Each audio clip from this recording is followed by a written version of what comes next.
आगे बड़ा सुंदर श्लोक है भागवत का।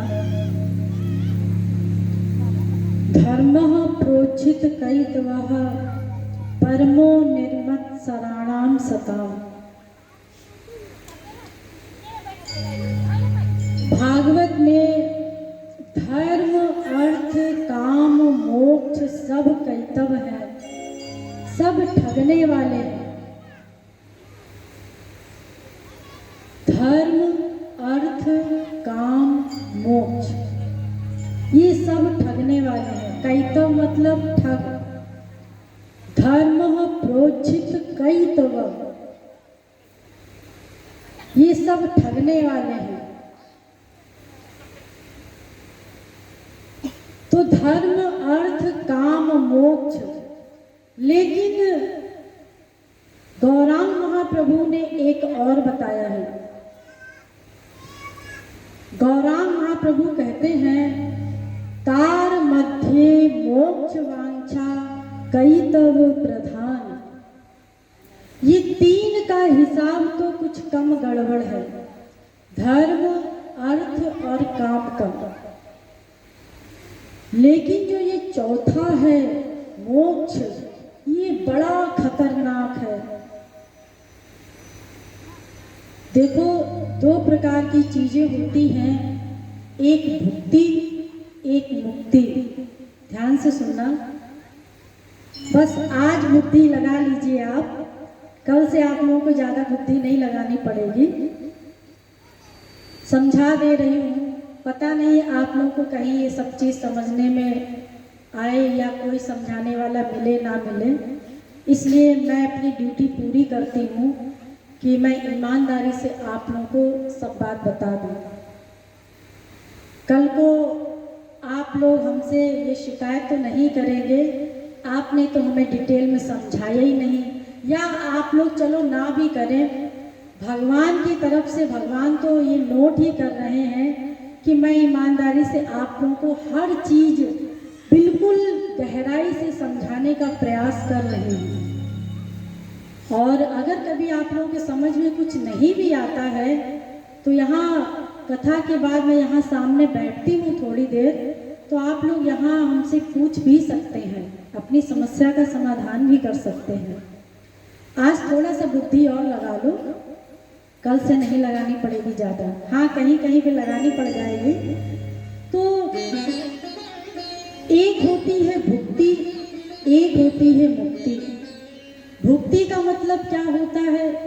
ये सारा संसार, ये पृथ्वी लोक ही नहीं, पूरा जितना भी अनंत ब्रह्मांड है, आप लोगों को मैंने बताया था संख्या चेत रजसामस्ति ना विश्वानाम कदाचन, कि अनंत ब्रह्मांड है। इन अनंत ब्रह्मांडों को बोलते हैं सारा संसार। ये जो सारा संसार है इसको कहते हैं भुक्ति, ये भुक्ति का एरिया है। और एक होता है मुक्ति। ध्यान दीजिएगा, बहुत ध्यान दीजिएगा। मुक्ति का मतलब होता है भगवान में मिल जाना।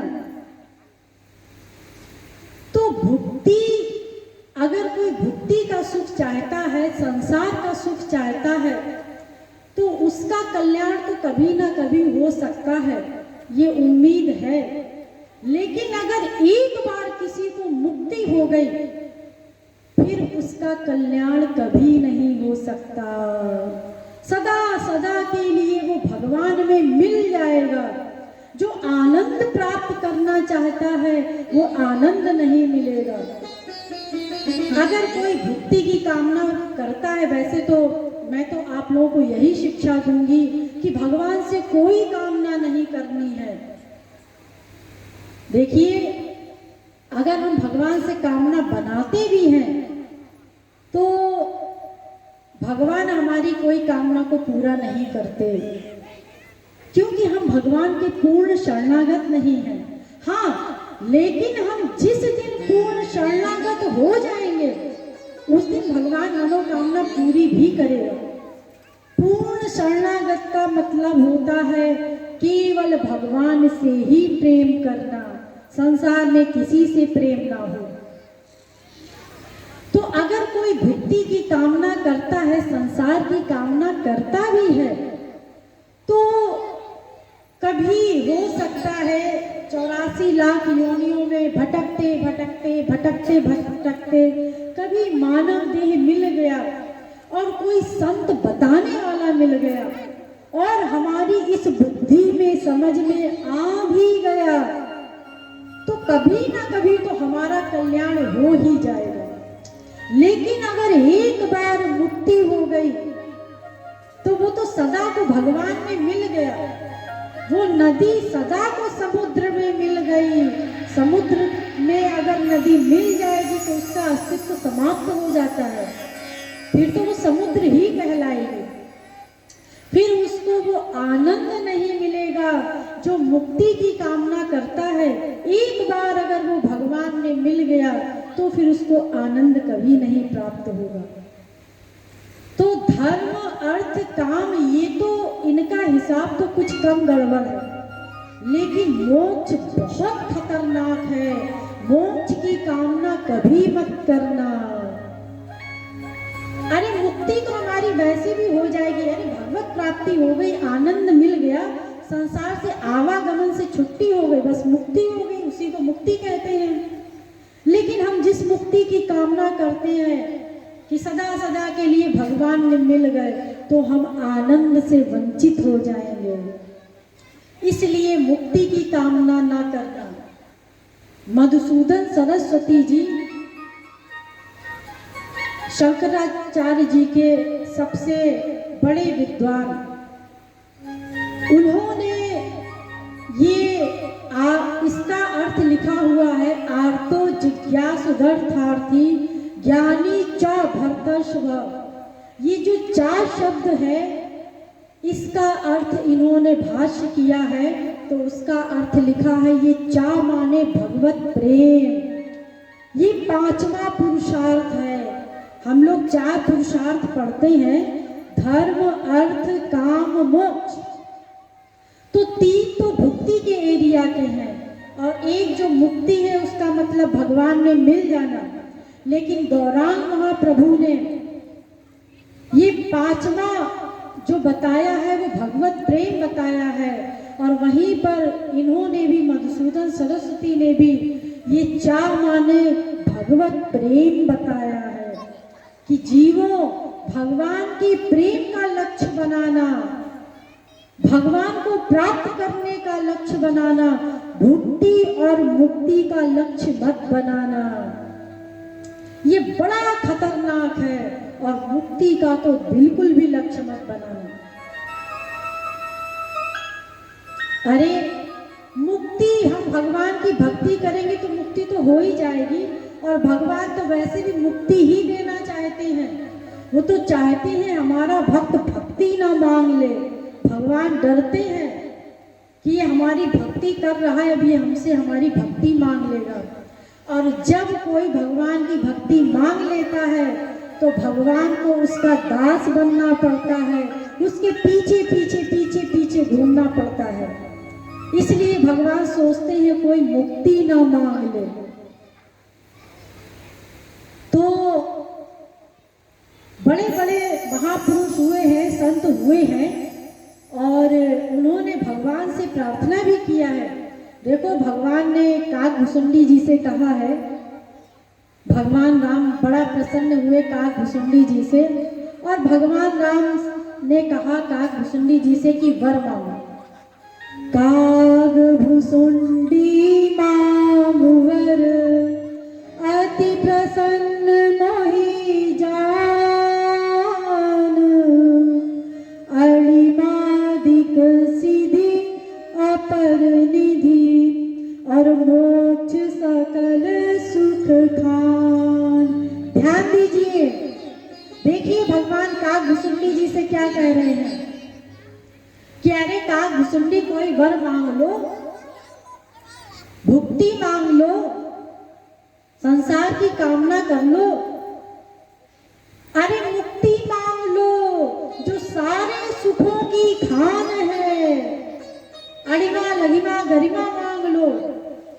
तो काकभुसुंडी जी ने क्या कहा, अरे महाराज आप हमसे बड़ा प्रसन्न हैं, तो ये बड़ी बड़ी चीजें आप अपने बड़े बड़े भक्तों को देना, ज्ञानियों वगैरह को, लेकिन मैं तो आपका साधारण सा भक्त हूँ, आप हमें ये मुक्ति मुक्ति कुछ मत दीजिए, आप तो हमें अपनी भक्ति दे दीजिए। अविरल भक्ति विशुद्ध तब श्रुति पुराण जी गाव, जेहि खोजत योगीश मुनि प्रभु प्रसाद को पाव, और दे दया कर राम। अरे हमें ये भुक्ति मुक्ति कुछ नहीं चाहिए, हमें तो आप अपना प्रेम दे दीजिए, जिस प्रेम को आप लुकाए हुए रहते हैं, छिपाए हुए रहते हैं, अपना वो अविरल भक्ति, अपना वो प्रेम दे दीजिए मुझे। ठाकुर जी ने कहा कि तुम तो बड़े चालाक हो, काकभुसुंडी जी कौआ। तो भगवान ने कहा तुम बड़े चालाक हो, तो उन्होंने कहा हाँ, मेरा तो शरीर ही कौवे का है, और कौवा तो इतना चालाक होता है कि वो अपने बच्चे को कोयल के घोंसले में रख देता है कि वो पाल पोस करके कोयल बड़ा करती है, बेचारी सोचती हमारे कोई खानदान का है, और जब वो बड़ा हो जाता है और उड़ जाता है, कहता है मम्मी नमस्ते हम जा रहे हैं, काव काव करने जब लगता है तब कोयल कहती है अरे ये तो कौवा है। तो मैं तो पहले से ही चालाक हूँ, तो आप तो हमें केवल अपनी विशुद्धा भक्ति दे दीजिए, अपना प्रेम दे दीजिए। देखिए जो वास्तव में भक्त है वो केवल भगवान की भक्ति मांगता है, उसे ना भक्ति चाहिए, ना संसार की कामना चाहिए और ना मुक्ति चाहिए, केवल भगवान का प्रेम प्राप्त करना चाहता है। और जिसने भगवान का प्रेम प्राप्त कर लिया तो उसके लिए तो भगवान कहते ही हैं योगक्षेमम वहाम में हम गीता, कि मैं उसका योगक्षेम वहन कर लेता हूँ। जो उसके पास नहीं है, ध्यान दीजिए, जो उसके पास नहीं है, चाहे संसार की वस्तु हो चाहे परमार्थ की वस्तु हो, उसको वो दे देते हैं, और जो उसके पास है या जो मिल गया है उसकी रक्षा करते हैं, योगक्षेम वहन करते हैं। तो भक्ति कर लो, सब अपने आप मिल जाएगा, मांगने की आवश्यकता नहीं पड़ेगी। क्या भिखारियों जैसे जब देखो तब भगवान के सामने चले जाते हैं, भगवान हमारी ये मनोकामना पूरी कर दो तो हम तुम्हें 2 किलो लड्डू का प्रसाद चढ़ाएंगे। अरे भगवान 2 किलो लड्डू का भूखा है, अच्छा चलो चढ़ा भी देंगे प्रसाद, तो पहले चढ़ा दो, कामना पूर्ति होने के पहले। क्या भगवान पे भरोसा नहीं है कि भगवान हमारी कामना पूर्ति करेंगे? इसका मतलब हमें भरोसा नहीं है भगवान पर। मन्नत मांग करके आते हैं, ये काम पूरा कर दो तो हम चुनरी चढ़ाएंगे। अरे भगवान जब हमारी मनोकामना पूरी कर सकता है तो अपनी चुनरी और लड्डू की मनोकामना पूरी नहीं कर सकता क्या? काय को हमारी मनोकामना पूरी करेगा? हमने किया क्या है उसके लिए? 2 अगरबत्ती दिखा दी, आरती घुमा दी, बस। तो भगवान क्या इसका भूखा है?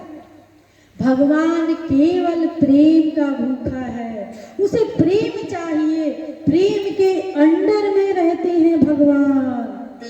गोपियां तो गाली देती थी, लेकिन प्रेम से, प्रेम था उनका, इसलिए भगवान उनके पीछे पीछे घूमा करते थे, इतनी सी छाछ के लिए। सोचिए क्या भगवान के पास कमी है छाछ की? और फिर जहां उन्होंने अवतार लिया है तो वहां तो 9 लाख गाय हैं, क्या दूध दही माखन की कमी होगी?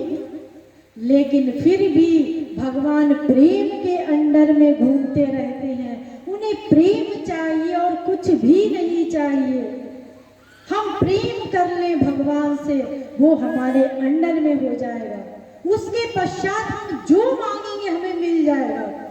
लेकिन जब तक हम भगवान की भक्ति नहीं करेंगे, उनसे प्रेम नहीं करेंगे, तब तक आप कितने ही मंदिर जाओ, कितनी मनोकामना पूरी करवाते रहो, आपको लगता है हम भगवान के यहाँ मांगने गए, हमने भगवान को चुनरी चढ़ा दी, मनोकामना मांगी, पूरी करवानी चाहिए और भगवान ने हमारी पूरी कर दी। तो देखिए ऐसा नहीं है। वो हमारे साथ हमारे कर्मों के अनुसार जो हमारे साथ होना है वो होगा ही, चाहे हम भगवान को गाली दें, चाहे उनसे प्रेम करें। हमने जो पूर्व जन्म में किया है और जिस समय हमें मिलना है उस समय मिलेगा। अरे अमेरिका, इंग्लैंड आदि में कई लोग तो भगवान का नाम नहीं जानते, वो अरबपति हैं। लक्ष्मी का नाम नहीं जानते, अरबपति हैं, तो वो तो कभी पूजा भी नहीं करते। तो इससे काम नहीं चलने वाला है। हमने पूर्व जन्म में जो कर रखा है, कुछ दान कर रखा है, कुछ भगवान की भक्ति की है, वही हमें अगले जन्म में मिल जाएगा। लेकिन हमें ऐसा लगता है कि हमने भगवान को ये प्रसाद चढ़ा दिया तो मनोकामना पूरी हो गई, भगवान को जल चढ़ा दिया तो मनोकामना पूरी हो गई। ऐसे मनोकामना पूरी नहीं हुआ करती। और मनोकामना तो हमारी अपने आप पूरी हो जाएगी जब हम उनकी भक्ति करेंगे। और भक्ति करेंगे तो कामना रह ही नहीं जाएगी, समाप्त हो जाएगी। तो क्यों इतना इधर उधर के चक्कर में पड़े हुए हैं? डायरेक्ट भगवान की भक्ति कर लो। और भक्ति में क्या करना है? कुछ नहीं करना, बस उनसे प्रेम करना है। चाहे माँ मान लो, चाहे बाप मान लो, चाहे बेटा मान लो, चाहे भाई मान लो, चाहे दोस्त मान लो, चाहे स्वामी मान लो, कुछ भी मान लो, बस प्रेम करना है। प्रेम के अंदर में है भगवान। तो हमें ना भक्ति की कामना करनी है, यानी संसार की ना कामना करनी है, ना हमें मुक्ति की कामना करनी है। केवल भगवान से प्रेम करना है। अगर हम उनसे प्रेम कर लेंगे तो वो हमारे अंडर में हो जाएंगे। भगवान दास बन जाते हैं। अनुब्रजान में हम नित्यम हृदय भी, वो उसके पीछे पीछे चलते हैं उस दास के। सोचो हम भगवान के दास हैं और भगवान हमारे दास बन जाते हैं, हमारे पीछे पीछे चलते हैं कि उस संत महापुरुष की चरण धूलि मेरे ऊपर पड़ जाए और मैं पवित्र हो जाऊं। तो हम तो भगवान की भक्ति करेंगे तो भगवान तो हमारे पीछे पीछे घूमेगा। तो भगवान जिसके पीछे पीछे घूमेगा उसको किसी चीज की क्या कमी रहेगी? किसी चीज की कोई कमी ही नहीं रहेगी। तो इसलिए जो बड़े बड़े संत महापुरुष हुए हैं वो भगवान से न भक्ति की कामना करते हैं न मुक्ति की कामना करते हैं। देखिए ये संकादिक ऋषि, बड़े बड़े परमहंस भगवान से क्या मांग रहे हैं? साष्टि सामीप सालोक सारूपैकत्वमप्युतः दीयमानं न गृह्णन्ति बिना मत्सेवनं जनाः। भगवान को ये संसार देना भी चाहते हैं भुक्ति मुक्ति, लेकिन वो भक्त ये भुक्ति मुक्ति लेना नहीं चाहता।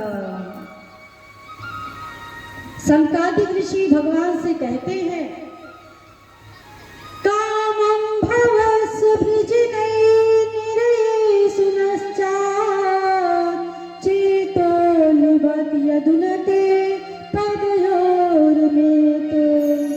हे प्रभु, आप हमें भले ही नरक में वास दे दीजिए, लेकिन अपना प्रेम दे दीजिए।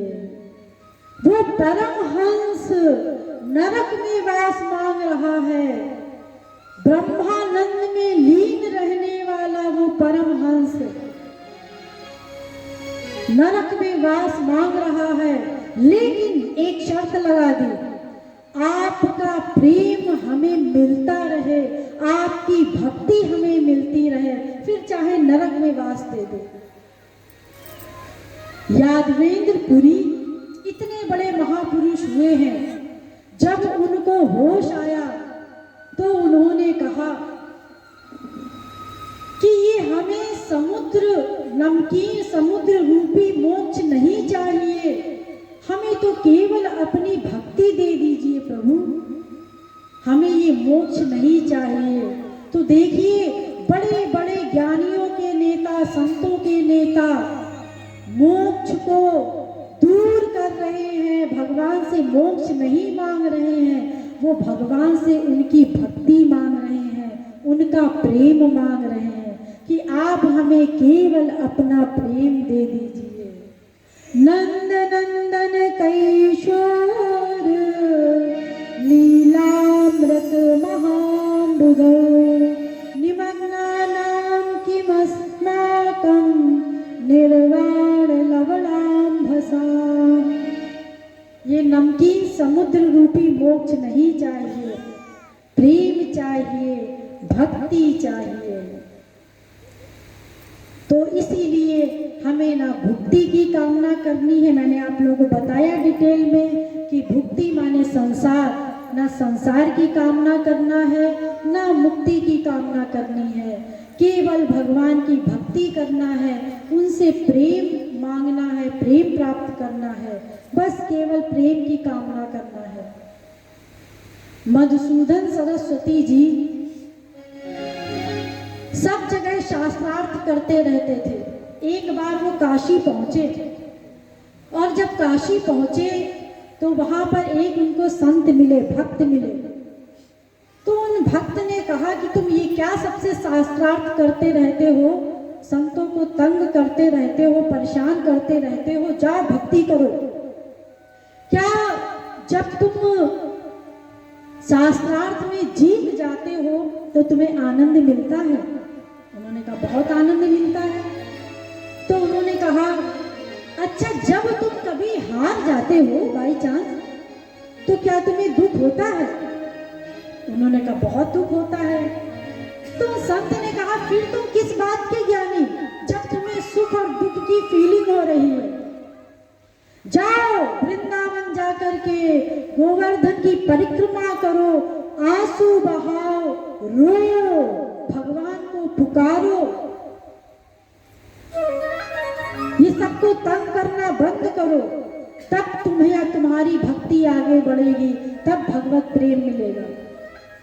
गए और सब तरफ चक्कर लगाते रहे, गोवर्धन की परिक्रमा करते रहे 1 वर्ष तक, और परिक्रमा करते रहे, आंसू बहाते रहे, भगवान को याद करते रहे, भगवान नहीं मिले।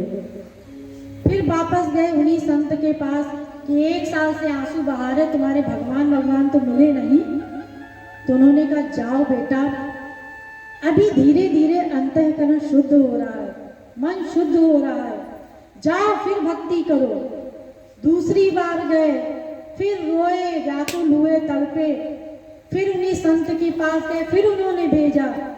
तीसरी बार जब वो साल भर आंसू बहाते हुए गोवर्धन की परिक्रमा करते रहे, तो फिर उनको भगवान मिले।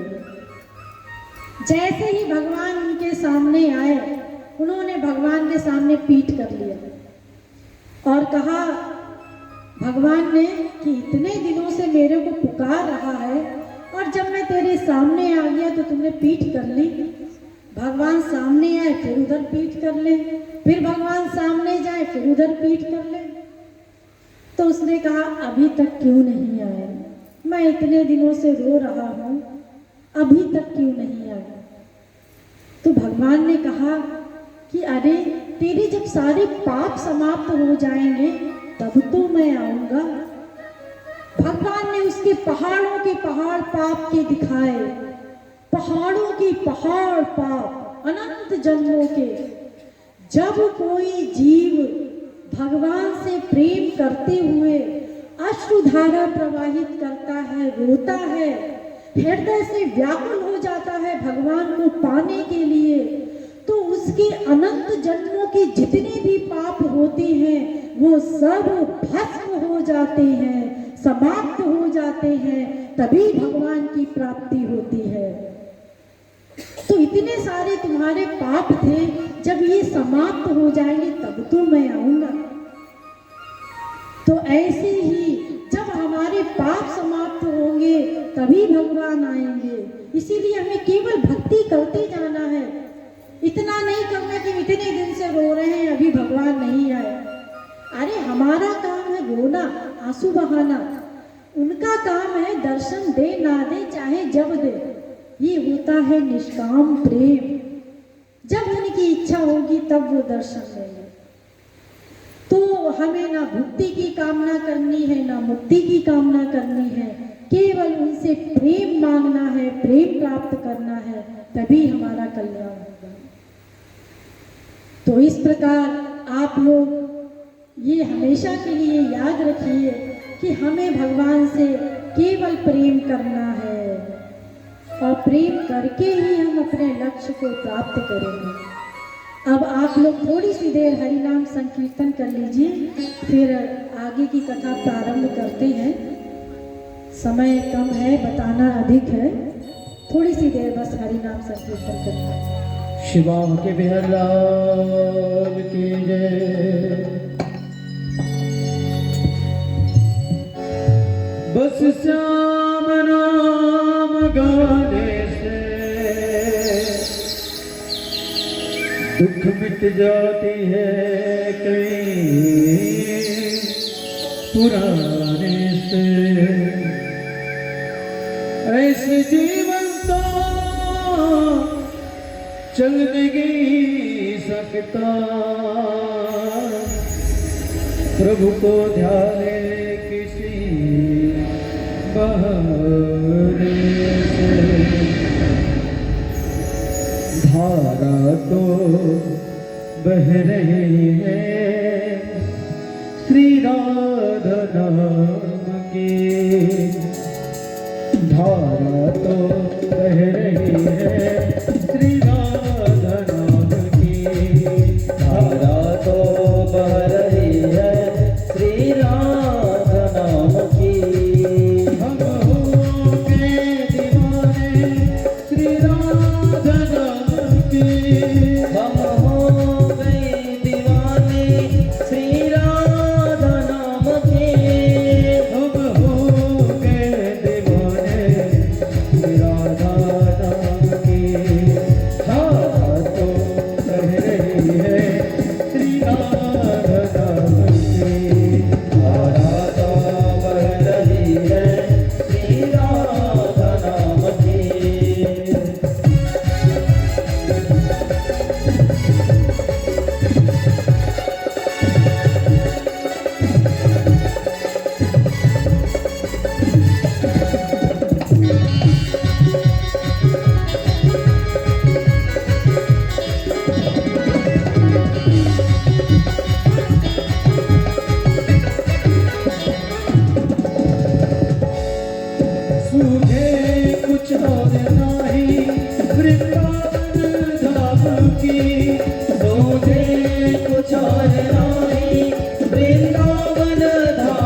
अब वरुण की किस्मत ऊपर।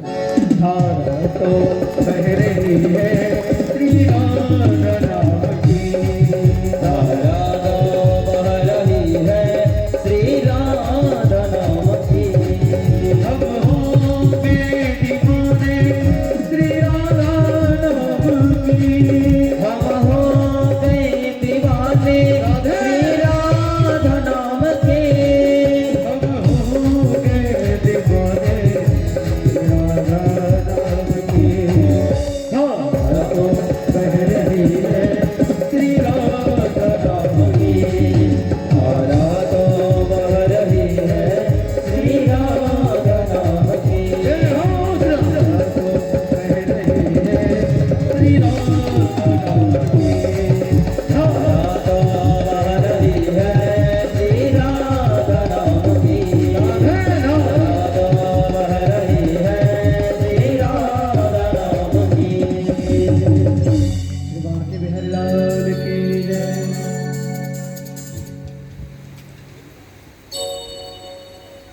बोलिए लाडली लाल की।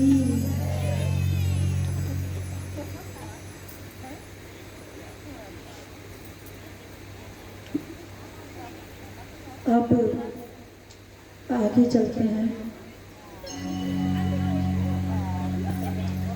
आगे का जो श्लोक है बड़ा सुंदर श्लोक है। क्या श्लोक है? निगम कल्प तरोर गलितं फलम् शुक मुखाद मृत द्रव संयुक्तम्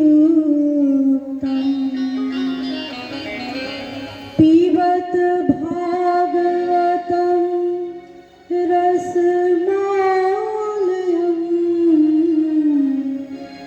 मुहुरहो रसिका भुवि भावुका। देखिए इसका अर्थ समझ लीजिए। एक वेद रूपी कल्प वृक्ष है, उसमें एक पका हुआ फल लगा हुआ है। उस फल में ना गुठली है, ना गूदा है, ना छिलका है। ऐसा फल है जिसमें ना गुठली है, ना गूदा है, ना छिलका है। और उस फल को एक शुक रूपी तोते ने पिया। वो पका हुआ जो वेद रूपी फल है, उसमें वो फल पक करके पेड़ से अपने आप गिरा। आप लोग जानते ही हैं, कोई पेड़ में फल पकता है और पक करके जो स्वयं गिरता है वो बहुत स्वादिष्ट मीठा होता है। तो वो फल है जो वेद रूपी कल्प वृक्ष में, वो फल पक करके अपने आप गिरा और उसमें ना गुठली है, ना गूदा है, ना छिलका है। उस फल को शुक रूपी तोते ने पिया। पीबत चखा ही नहीं, उसको पिया है। तो जिस फल को कोई तोता चखता है वो फल कितना मीठा होता है, आप लोग देख करके ही समझ जाते हैं। तो उस फल का नाम क्या है? जितना इस फल की तारीफ हो रही है, उस फल का क्या नाम है? उस फल का नाम है श्रीमद् भागवत महापुराण। बोलिए श्रीमद् भागवत महापुराण की। तो इस भागवत महापुराण में ना कर्म है, ना धर्म है, ना गुठली है, ना छिलका है, ना गूदा है, ये सब कुछ नहीं है। इसमें प्योर भगवान भगवान की भक्ति है। कर्म धर्म का निरूपण नहीं है, योग का निरूपण नहीं है, ज्ञान का निरूपण नहीं है, प्योर भगवान की भक्ति है, भगवान की लीलाएं हैं इसमें। तो इस भागवत को हमें पीना है। कैसे पीना है? ऐसे नहीं पीना है कि लिए भागवत की पुस्तक को हर रात में पानी में भिगा दी और घोट करके पी ली। ऐसा नहीं पीना है। दीदी जी ने तो कहा था पीना है, तो ऐसे कैसे पिएंगे? उसको रात को भिगा दो और जब अच्छे से फूल जाए तो घोट के पी जाओ। पीने का मतलब ये है कि उसके प्रत्येक श्लोक का अर्थ समझो, उसको अपने जीवन में उतारो। एक एक चीज को, अगर एक एक चीज को भी नहीं उतार सकते तो उसका कोई भी एक श्लोक ले लो। पूरे 18,000 श्लोकों में आपको कोई भी एक श्लोक अच्छा लगे, एक ही श्लोक से आपका कल्याण हो जाएगा। लेकिन आपको कोई ना कोई श्लोक तो अपनाना ही होगा। मैं ये नहीं कह रही कि उसको संस्कृत में रट लो, उसको समझ लो। अभी 2 दिन से मैं आप लोगों के समक्ष, आज तीसरा दिन है, कितने भागवत के श्लोक मैंने आप लोगों के समक्ष बोले और आखिरी दिन तक मैं रोज बोलूंगी।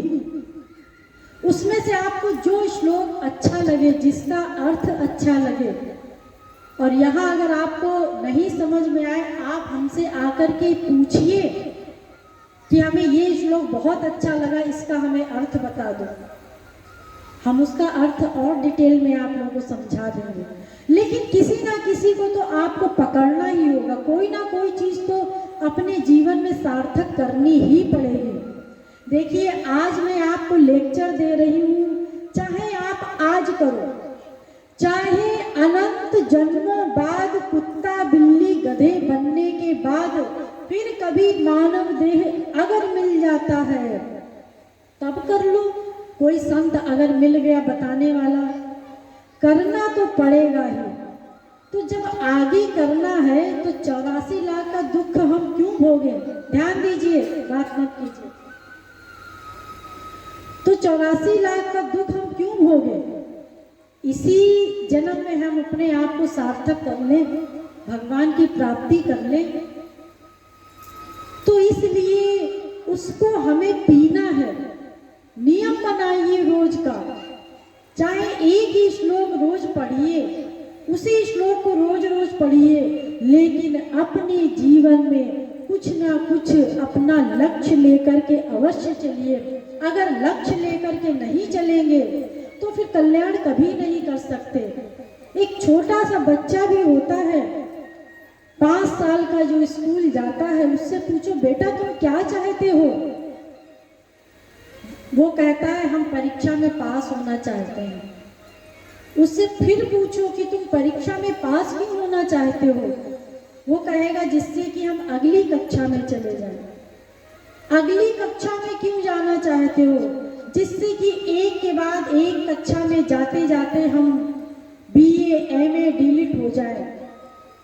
और उसके बाद क्या करना चाहते हो? उसके बाद हम नौकरी करना चाहते हैं। कोई डॉक्टर बनना चाहता है, कोई इंजीनियर बनना चाहता है, कोई प्रोफेसर बनना चाहता है। तो वो एक छोटा सा बच्चा 5 साल का अपना लक्ष्य लिए हुए है कि हमें ये पढ़ाई इसलिए करना है कि हमें नौकरी करना है।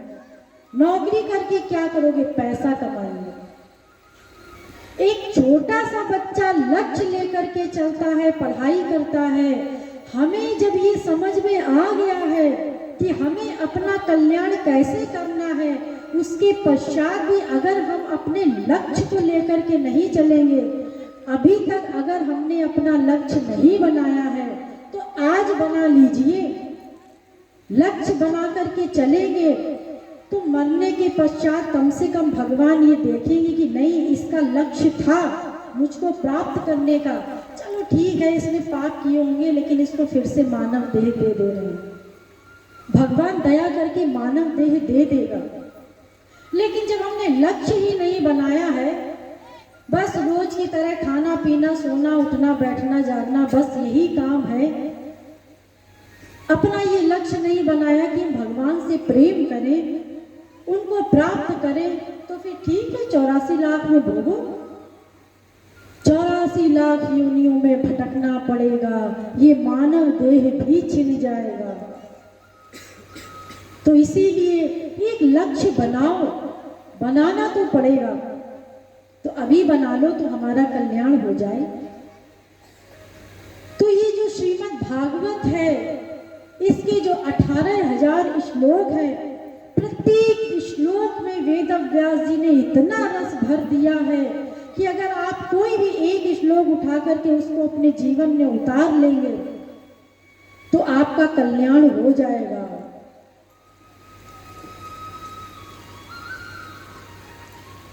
तो हमें अपने जीवन में उतारना है, भागवत को लक्ष्य बनाना है। वेद व्यास जी ने ये भागवत महापुराण सबसे अंत में लिखा है। मैंने आप लोगों को बताया है कि वेदों का भी निचोड़ है ये श्रीमद् भागवत। गीता, रामायण, गीता और महाभारत, वेदांत, ये जितने भी ग्रंथ हैं सबका निचोड़ है ये श्रीमद् भागवत। अगर हमने श्रीमद् भागवत को समझ लिया फिर हमें कुछ भी ग्रंथों को पढ़ने की आवश्यकता नहीं, सारे ग्रंथ समझ में आ जाएंगे। मैंने प्रथम दिवस भी आप लोगों को इस विषय में डिटेल में बताया था और कल भी बताया था आप लोगों को, अधिक डिटेल में बताने की आवश्यकता नहीं है।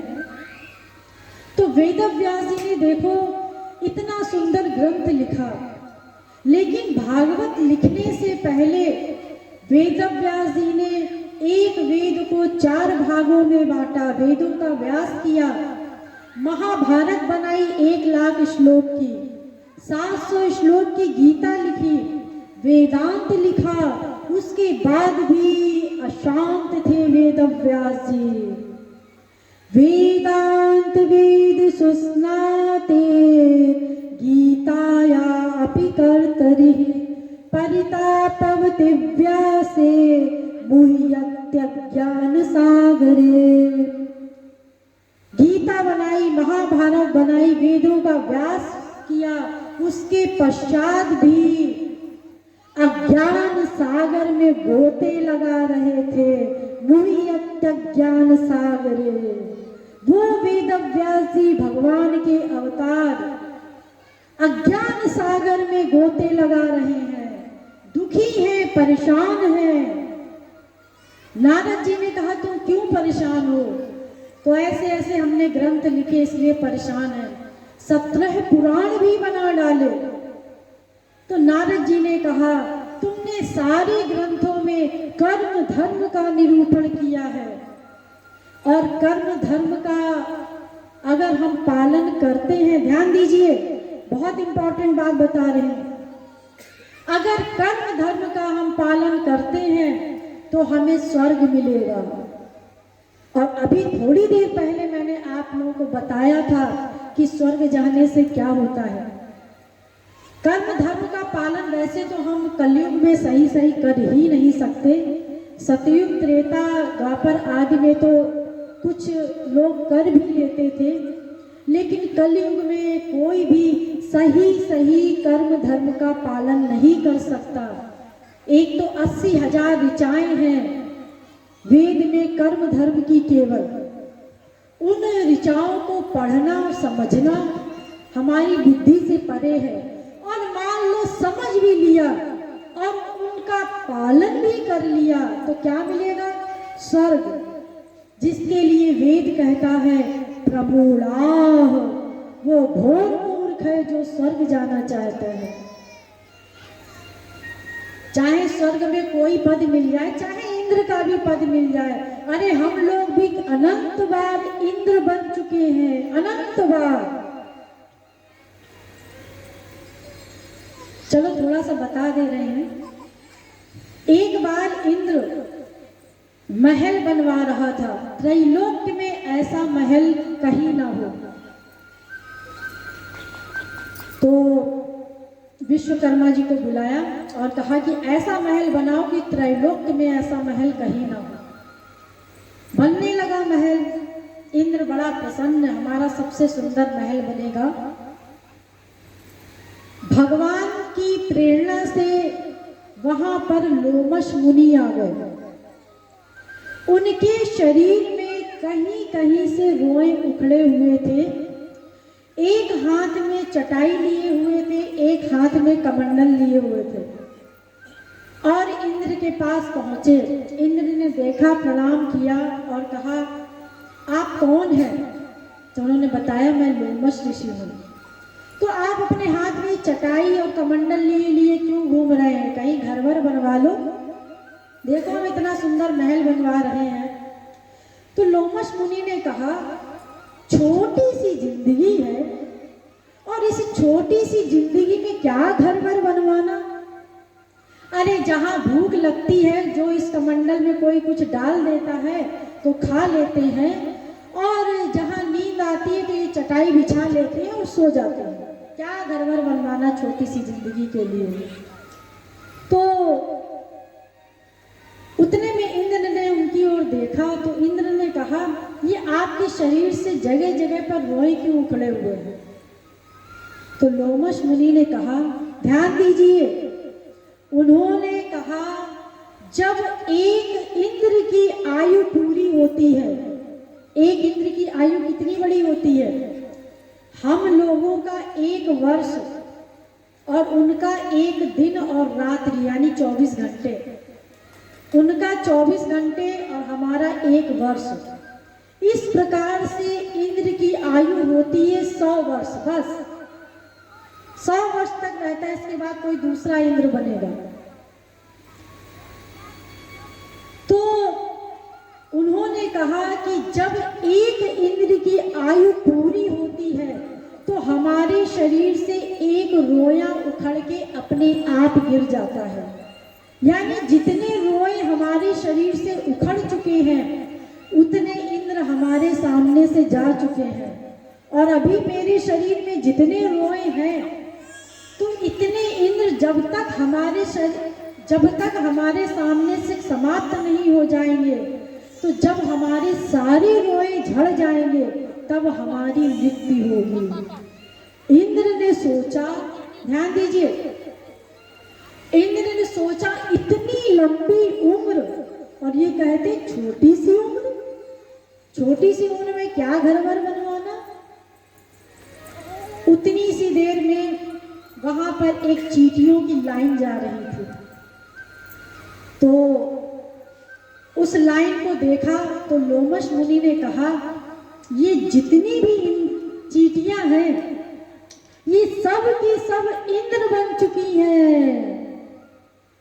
सोचिए, इंद्र बनने के बाद इतनी हीन योनि प्राप्त हुई, एक चींटी बनना पड़ा।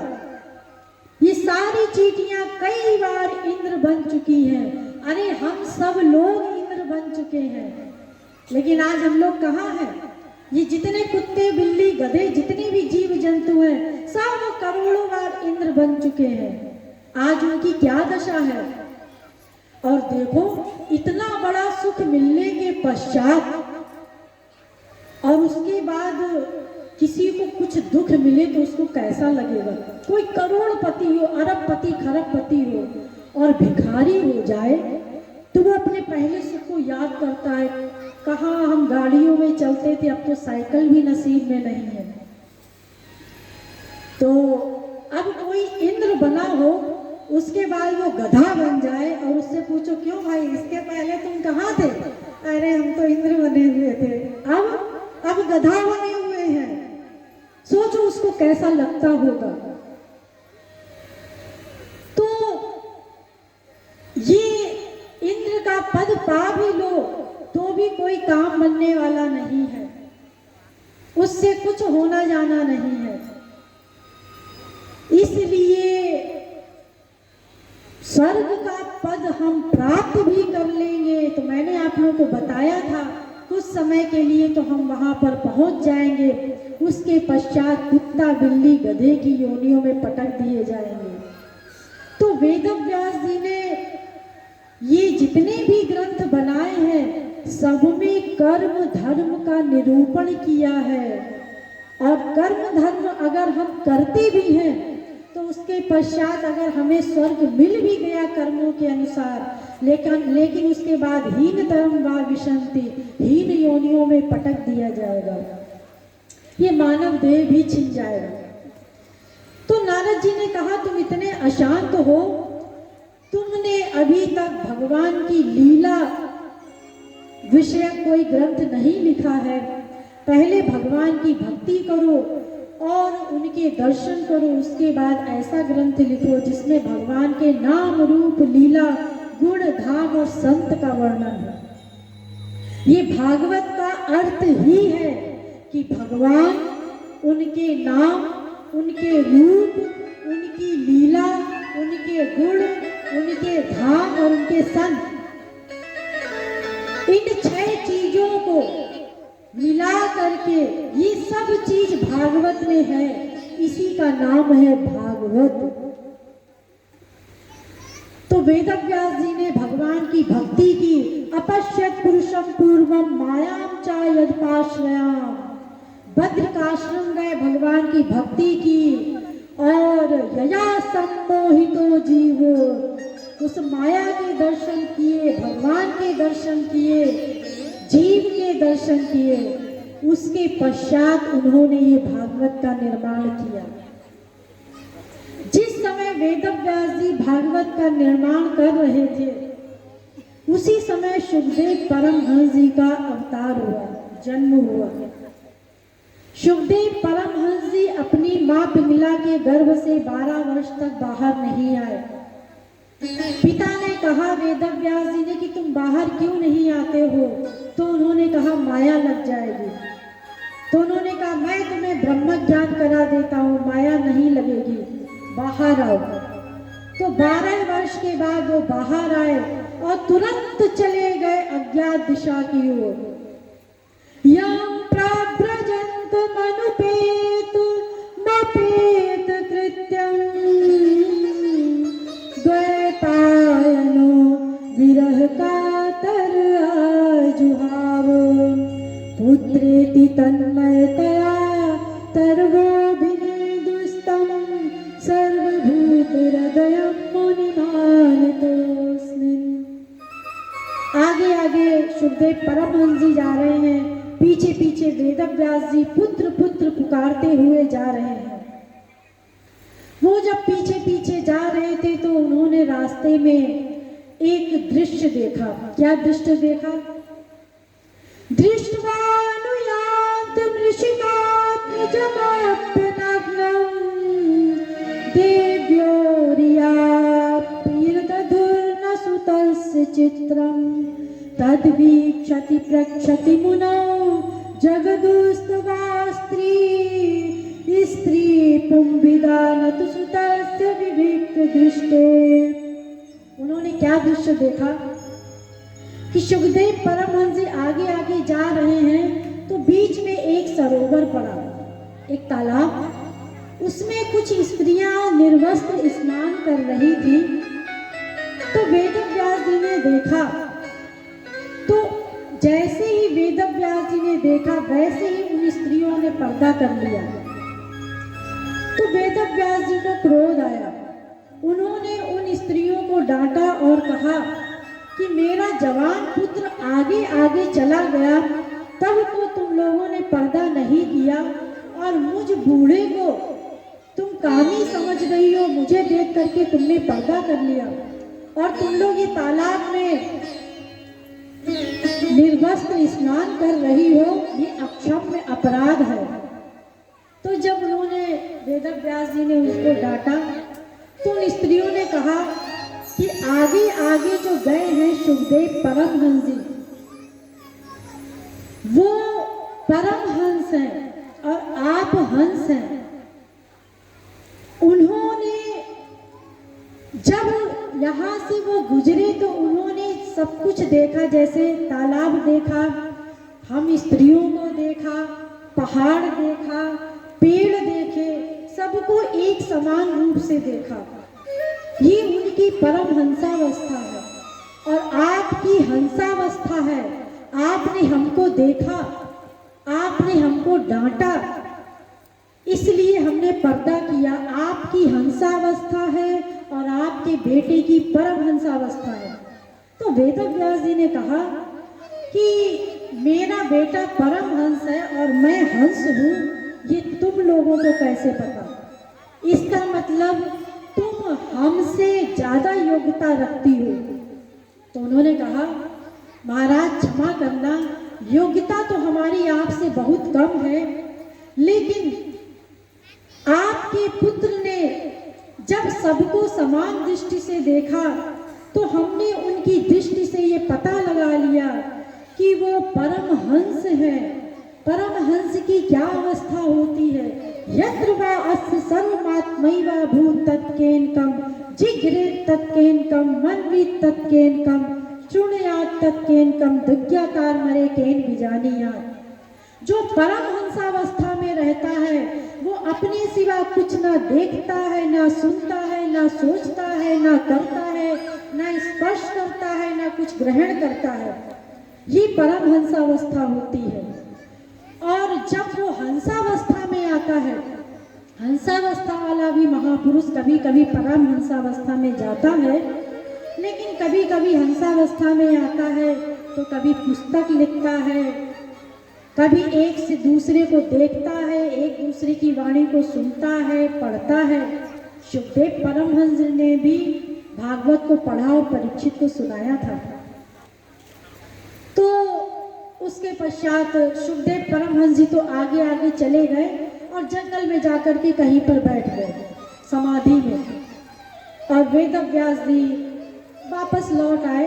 वो जानते हैं कि हमारा बेटा है शुकदेव परमहंस है और वो कोई साधारण नहीं है कि संसार के लिए कहीं बाहर गया हो। वो तो भगवान की भक्ति के लिए निकल गया परमहंसावस्था में। वेदव्यास जी वापस चले आए। हाय बेटा नहीं किया उन्होंने। अरे वो जानते हैं तो स्वयं भगवान के अवतार हैं। तो जिस समय सुखदेव जी का अवतार हुआ, उनका जन्म हुआ, उसी समय वेदव्यास जी श्रीमद् भागवत की रचना कर रहे थे। कुछ समय पश्चात वेदव्यास जी के शिष्य जंगल में लकड़ी बीनने के लिए गए।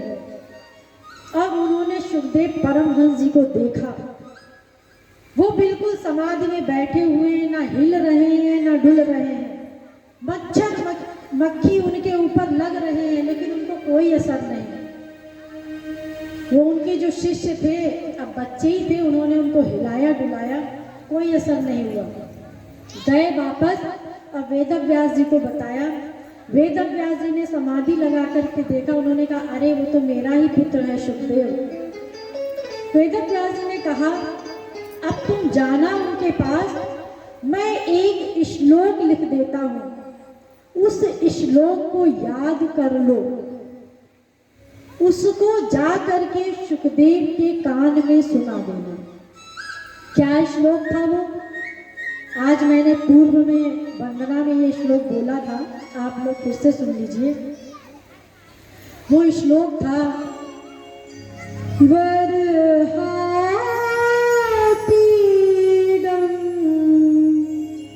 नटवर वपुः कर्णयो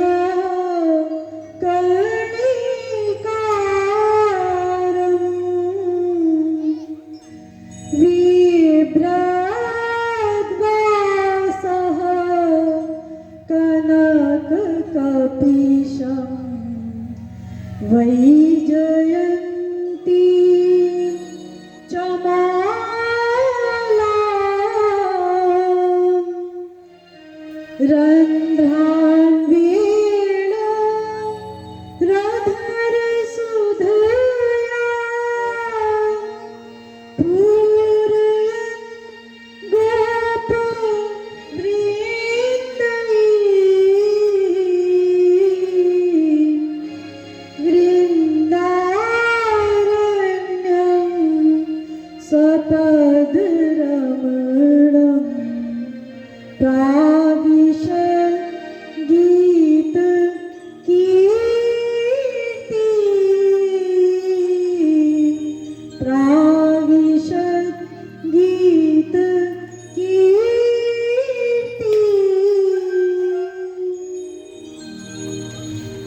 श्लोक का।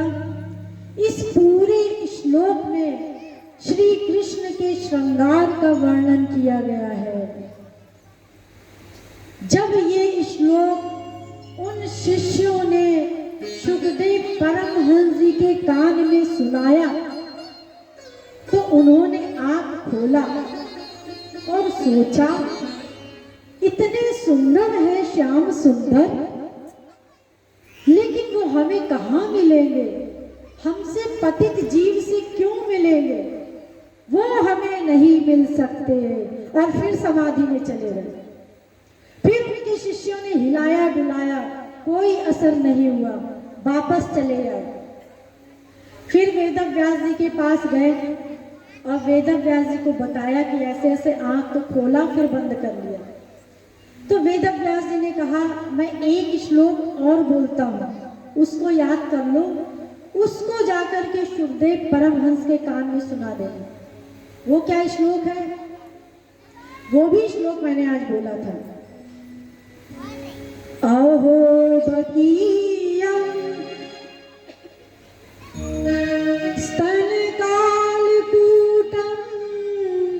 जिघांसया पाययदप्य साध्वी लेभे गतिं धात्र्युचितां ततोऽन्यं कं वा दयालुं शरणं ब्रजेमो। बड़ा सुंदर श्लोक है, बड़ा सुंदर। ये पूरी भागवत का सबसे इंपॉर्टेंट श्लोक है। अगर इस श्लोक को भी हम अपना लक्ष्य बना लेंगे, हमें कुछ भी करने की आवश्यकता नहीं है। क्या इसका अर्थ है? कि जिस पूतना ने अपने वक्षोज में जहर लगाकर श्री कृष्ण को मार डालने की इच्छा से उसको स्तनपान कराया, उसको भगवान ने अपना लोक दे दिया। कौन सा लोक? या तु धान्यपि सा स्वर्गमवाप जननी गतिम, जो लोक यशोदा मैया को दिया था वो लोक दे दिया।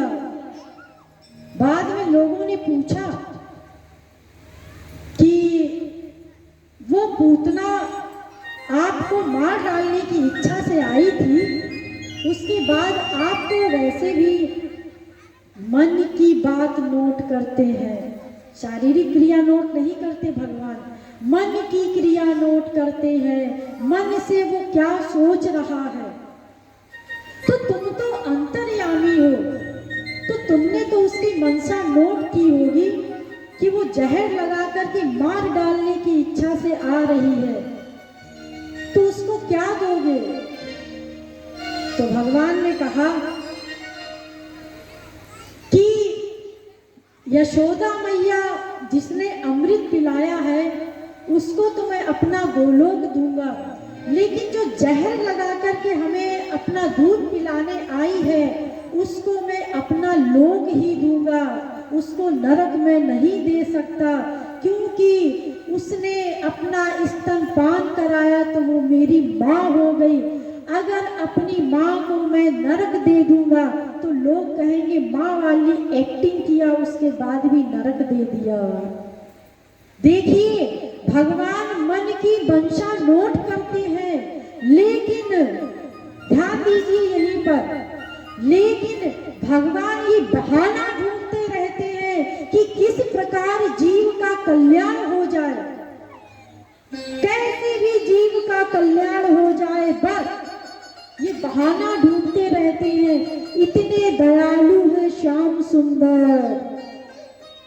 इस श्लोक का यही अर्थ है कि इतने दयालु है कि मार डालने की मंशा से पूतना आई थी, उसको भी अपना लोक दे दिया। या तो धान्य भी सा स्वर्ग मवाप जननी गति, जो यशोदा मैया को गोलोक दिया वही यशोदा मैया वाला गोलोक उस पूतना को भी दे दिया।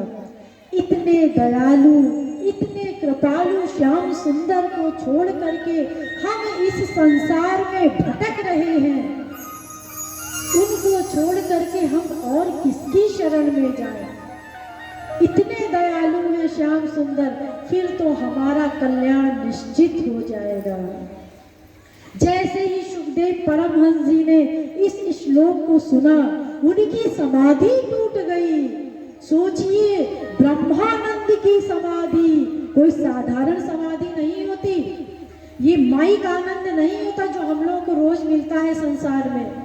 ये परमानंद होता है, अनंत मात्रा का होता है आनंद। लेकिन वो समाधि में, उस आनंद में लीन होने के पश्चात भी उस समाधि को ये श्लोक तोड़ाया, उस समाधि को तोड़ दिया इस श्लोक ने। जबकि मैंने आप लोगों को कल भी बताया था और अभी भी बताया कि समाधि में बाह्य शब्द नहीं जा सकता, लेकिन ये श्लोक कोई साधारण श्लोक नहीं है और सुखदेव परमहंस भी कोई साधारण नहीं है। ये सुखदेव परमहंस जैसों की ही समाधि को तोड़ सकता है। अभी हम सब इतने सारे लोग यहाँ बैठे हैं, हम लोगों को इस श्लोक में कोई आनंद नहीं मिल रहा। अरे क्या है, पूतना का उद्धार कर दिया, क्या है, भगवान ने कृपा कर दी। अरे इतनी बड़ी भगवान ने कृपा की है। ऐसा ये श्लोक है जिसके कारण आज हमें भागवत सुनने को मिल रही है। अगर वेदव्यास जी ने ये श्लोक ना बनाया होता तो सुखदेव जी ये श्लोक को ना सुनते, और अगर सुखदेव जी इस श्लोक को ना सुनते तो उनकी समाधि नहीं टूटती, और समाधि नहीं टूटती तो वो परीक्षित जी को भागवत कैसे सुनाते हैं। तो इसी श्लोक के कारण आज हम अपना कल्याण कर सकते हैं। तो जैसे ही सुखदेव जी ने इस श्लोक को सुना तो उन्होंने अपनी समाधि से वो बाहर आए और अपने उन शिष्यों से कहा कि तुम लोग कौन हो और ये श्लोक तुमने कहाँ सुना। तो उन्होंने कहा कि ये तो ऐसे तो हमारे गुरुदेव ने 18,000 श्लोक बनाए हैं। कौन है तुम्हारे गुरुदेव? वेदव्यास। अरे वेदव्यास मेरे पिता? चल दिए उठ करके समाधि से, और समाधि से उठ करके अपने पिता के पास जा रहे हैं सुखदेव परमहंस जी उन शिष्यों के साथ। बड़ा सुंदर कीर्तन है, इससे संबंधित छोटा सा सुन लीजिए, पश्चात आगे चलते। ब्रह्मानंद चल रे प्रेमानंद पान